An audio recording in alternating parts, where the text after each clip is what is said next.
Resolveremos agora a questão 166, caderno rosa da prova de matemática 2020.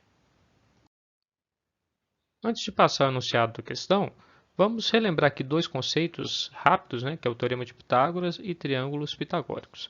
Bom, o teorema de Pitágoras ele funciona em qualquer triângulo que seja retângulo.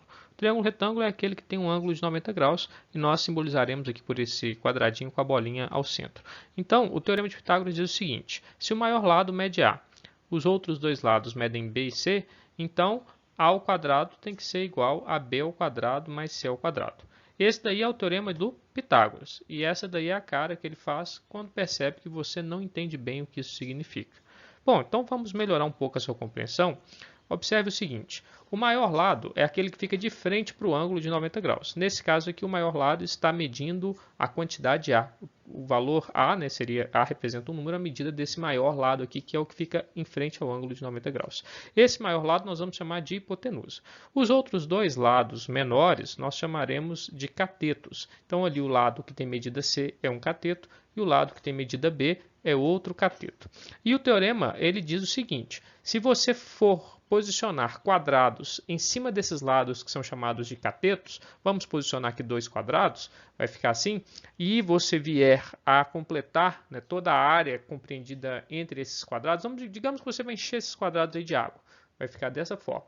Aí você vai colocar sobre a hipotenusa um quadrado também. Então vamos posicionar ali no lado chamado de hipotenusa um quadrado. E vamos escoar toda essa água que está aqui represada nos quadrados acima, nos quadrados que foram posicionados em cima dos catetos. Vamos fazer um furinho aqui, vamos deixar com que a água escoe. E você vai perceber que a quantidade que cabe na soma desse quadrado aqui com esse é exatamente igual ao que cabe no quadrado que está posicionado sobre a hipotenusa. Daí dizer que a hipotenusa ao quadrado é exatamente igual à soma dos quadrados dos catetos. Então, A ao quadrado é igual a B ao quadrado mais C ao quadrado.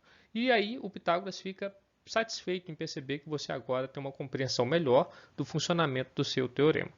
Bom, passaremos então agora para a análise dos triângulos pitagóricos. O que são triângulos pitagóricos?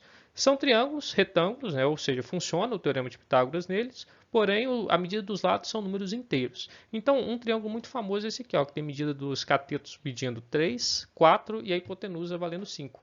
E ele, evidentemente, pelo fato de ser um triângulo retângulo, ele admite o teorema de Pitágoras. 5 ao quadrado é exatamente igual a 3 ao quadrado mais 4 ao quadrado. Ou seja, 25 é igual a 9 mais 16, 25 é igual a 25.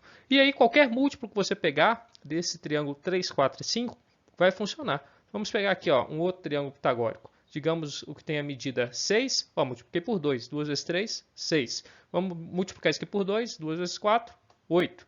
E aí 2 vezes 5, 10. E é verdade, 10 ao quadrado é exatamente 6 ao quadrado mais 8 ao quadrado. Ou seja, 100 é igual a 36 mais 64. 100 é igual a 100. Então, estaria valendo. Esse segundo exemplo aí também é um triângulo pitagórico. A gente tem triângulos pitagóricos que não são múltiplos do triângulo 3, 4, 5. Por exemplo, podemos considerar aqui o triângulo que tem a medida cateto valendo 5, o outro cateto valendo 12 e a hipotenusa valendo 13. E observe, 13 ao quadrado, de fato, é igual a 5 ao quadrado mais 12 ao quadrado. 169, seria 13 ao quadrado, é realmente 25 mais 144. 25 mais 144 também dá 169. Então, aí tem mais um exemplo de um triângulo pitagórico. Mas o que eu quero chamar a atenção e reforçar com vocês é isso daqui. Todas as vezes que você identificar um triângulo cujos lados medem 3, 4 e 5, trata-se de um triângulo retângulo. E aí, se você tem a certeza que o triângulo é retângulo e tem um cateto medindo 3 e o outro medindo 4, o terceiro lado tem que ser 5. Se o maior lado é 5 e tem um cateto medindo 3, não precisa nem fazer conta. O lado que está faltando tem que ser 4. É o famoso triângulo 3, 4 e 5. Agora sim, vamos ao enunciado da questão. Ela traz duas imagens. A primeira, intitulada Figura 1, mostra uma árvore de Natal.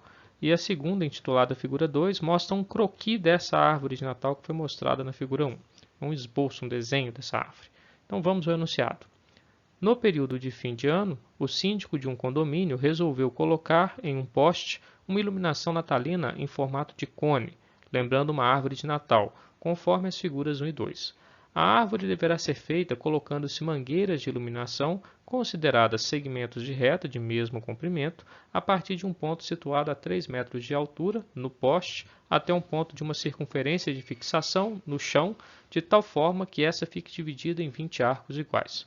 O poste está fixado no ponto C, que é o centro da circunferência, perpendicularmente ao plano do chão. Para economizar, ele utilizará mangueiras de iluminação aproveitadas de anos anteriores, que juntas totalizaram pouco mais de 100 metros de comprimento, dos quais ele decide usar exatamente 100 metros e deixar o restante como reserva. Para que ele atinja seu objetivo, o raio em metro da circunferência deverá ser de... Bom, nós vamos iniciar a questão assim, mostrando a circunferência da qual ele está me perguntando o raio. Essa circunferência é exatamente essa aqui, ó, do croquis. Tá? Então, ela tem o centro C. Nesse centro C, nós vamos fixar o poste. O poste está mostrado aqui no croquis, tá destacado, então vamos colocá-lo aqui. Ele mede 3 metros de altura. A pergunta foi, qual que é o raio da circunferência azul? Qual que é o tamanho desse raio R aqui?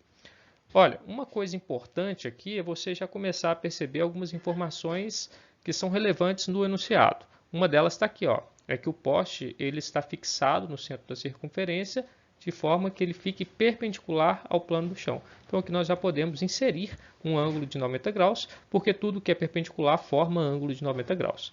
E assim nós já começamos a tomar o caminho da solução.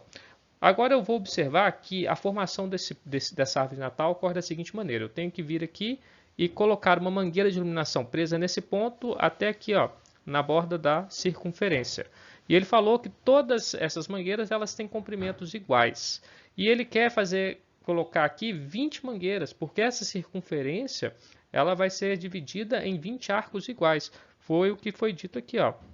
A árvore deverá ser feita colocando as mangueiras de iluminação consideradas segmentos de reta. Então, um segmento que vem daqui até aqui, de mesmo comprimento, a partir de um ponto situado a 3 metros de altura. Então, o ponto tem que estar lá em cima, lá a 3 metros de altura, de tal forma que a circunferência fique dividida em 20 arcos iguais.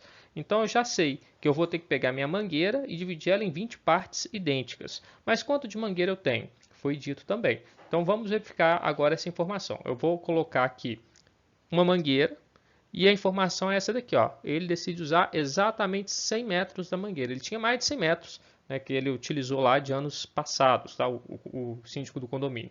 Mas ele decide que ele vai usar só 100 metros. Então, ele vai pegar 100 metros e vai dividir em 20 partes iguais. Logo, cada parte vai ter 5 metros. Então, aqui eu já sei que o tamanho de cada mangueirinha de iluminação é 5 metros. E aí, agora eu retomo aquilo que a gente estudou anteriormente, que são os triângulos pitagóricos. Aqui eu tenho um triângulo retângulo, com o cateto medindo 3 metros, um deles, né? E a hipotenusa medindo 5 metros. Logo, o raio, que funciona como sendo o terceiro lado do triângulo, um cateto também, ele deve medir obrigatoriamente 4 metros.